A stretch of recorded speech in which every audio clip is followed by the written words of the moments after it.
Coba jawab dengan jujur. Sudah berapa kali kamu bilang ke diri sendiri, nanti aku berubah, nanti aku mulai, nanti kalau sudah siap. Dan sampai hari ini hidupmu masih di titik yang sama.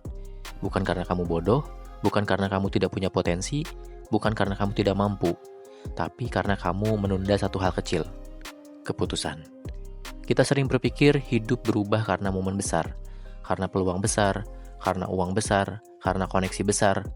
Padahal, hidup berubah karena keputusan kecil yang kamu ambil saat tidak ada yang melihat. Self-improvement bukan soal jadi orang lain. Self-improvement adalah kembali menjadi versi terbaik diri kamu yang selama ini kamu abaikan. Dan hari ini, kita tidak akan bicara motivasi kosong, kita akan bicara perubahan yang menyakitkan. Perubahan yang menuntut kejujuran, perubahan yang mungkin membuat kamu tidak nyaman. Karena perubahan sejati selalu dimulai dari ketidaknyamanan. Pertama, ambil tanggung jawab penuh, berhenti jadi korban. Ini langkah yang paling emosional, karena ini berarti kamu berhenti menyalahkan orang tua, berhenti menyalahkan masa lalu, berhenti menyalahkan keadaan, berhenti menyalahkan nasib. Memang benar, tidak semua hal dalam hidup kamu bisa kamu pilih. Mungkin kamu lahir dalam kondisi sulit, mungkin kamu pernah dikhianati, mungkin kamu pernah gagal besar, tapi mulai hari ini, kamu bertanggung jawab atas arah hidup kamu, dan itu menyakitkan. Karena lebih mudah menyalahkan daripada berubah. Lebih mudah mengeluh daripada bertindak. Tapi saat kamu berkata dalam hati, mulai sekarang hidup ini tanggung jawab saya. Ada sesuatu yang berubah. Kamu tidak lagi menunggu diselamatkan, kamu tidak lagi menunggu validasi, kamu tidak lagi menunggu keadaan ideal, kamu mulai bergerak. Dan itu adalah titik balik. Kedua, putuskan siapa yang tidak lagi boleh mengendalikan hidup kamu. Self-improvement juga berarti berani melepaskan.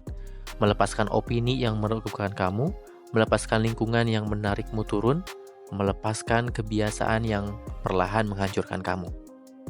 Kadang masalahnya bukan kamu tidak punya potensi, masalahnya kamu terlalu lama berada di lingkungan yang salah. Lingkungan yang menganggap mimpi besar itu lebay, lingkungan yang menertawakan ambisi, lingkungan yang nyaman dengan rata-rata. Perubahan instan terjadi saat kamu sadar bahwa tidak semua orang boleh punya akses ke energi dan masa depan kamu. Kamu boleh tetap menghormati, tapi kamu tidak wajib mengikuti. Dan mungkin, keputusan paling dewasa dalam hidup kamu adalah memilih jarak. Poin ketiga, hancurkan identitas lama yang menahan kamu. Ini yang jarang dibahas.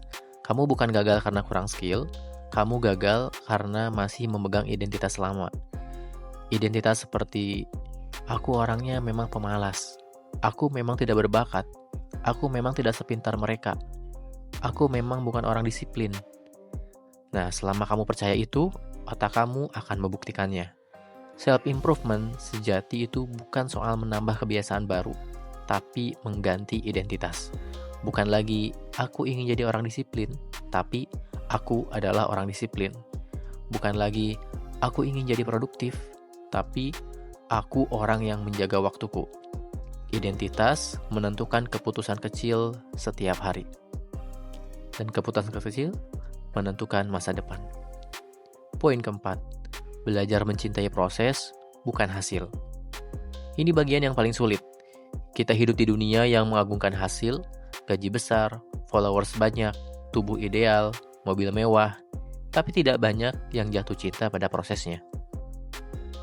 Bangun pagi saat dingin, belajar saat bosan, latihan saat lelah, menolak distraksi saat godaan datang. Self-improvement instan itu terjadi saat kamu berhenti mengejar hasil dan mulai menghargai proses. Karena proses adalah tempat kamu dibentuk. Hasil bisa hilang, tapi karakter tidak. Dan orang dengan karakter kuat akan selalu bisa bangkit lagi. Poin kelima, naikkan standar bukan sekedar target. Target bisa fleksibel, standar itu tidak. Target itu saya mau sukses, standar itu saya tidak menunda. Target itu saya mau sehat, standar itu saya tidak melewatkan olahraga. Target itu saya mau kaya, standar itu saya tidak boros. Hidupmu akan selalu turun ke level standar yang kamu toleransi. Kalau kamu mentoleransi keterlambatan, hidupmu lambat. Kalau kamu mentoleransi kemalasan, hidupmu biasa-biasa saja. Kalau kamu mentoleransi distraksi, fokusmu hilang. Self-improvement bukan tentang menjadi sempurna, tapi tentang tidak lagi mentoleransi versi terburuk diri kamu. Bagian yang paling dalamnya, percakapan dengan dirimu sendiri. Sekarang saya ingin kamu bayangkan dirimu 10 tahun ke depan. Dia berdiri di depanmu, versi yang gagal dan versi yang berhasil. Versi gagal berkata, kamu sebenarnya tahu apa yang harus dilakukan, tapi kamu menunda. Versi yang berhasil berkata, aku ada di sini karena kamu tidak menyerah hari itu. Hidup bukan soal siapa yang paling berbakat, hidup soal siapa yang paling konsisten saat tidak ada yang menonton. Dan mungkin yang kamu butuhkan bukan motivasi baru, tapi keberanian untuk jujur pada diri sendiri. Kamu tahu apa yang harus dirubah. Kamu tahu kebiasaan mana yang harus dihentikan. Kamu tahu distraksi mana yang harus dibatasi. Pertanyaannya bukan apa yang harus aku lakukan, tapi pertanyaannya adalah apakah kamu siap berhenti bernegosiasi dengan diri kamu sendiri. Self-improvement bukan perjalanan yang glamor, tidak ada tepuk tangan, tidak ada sorotan, tidak ada pengakuan instan, hanya kamu. Dan keputusan kecil setiap hari, tapi suatu hari nanti, kamu akan melihat ke belakang dan sadar.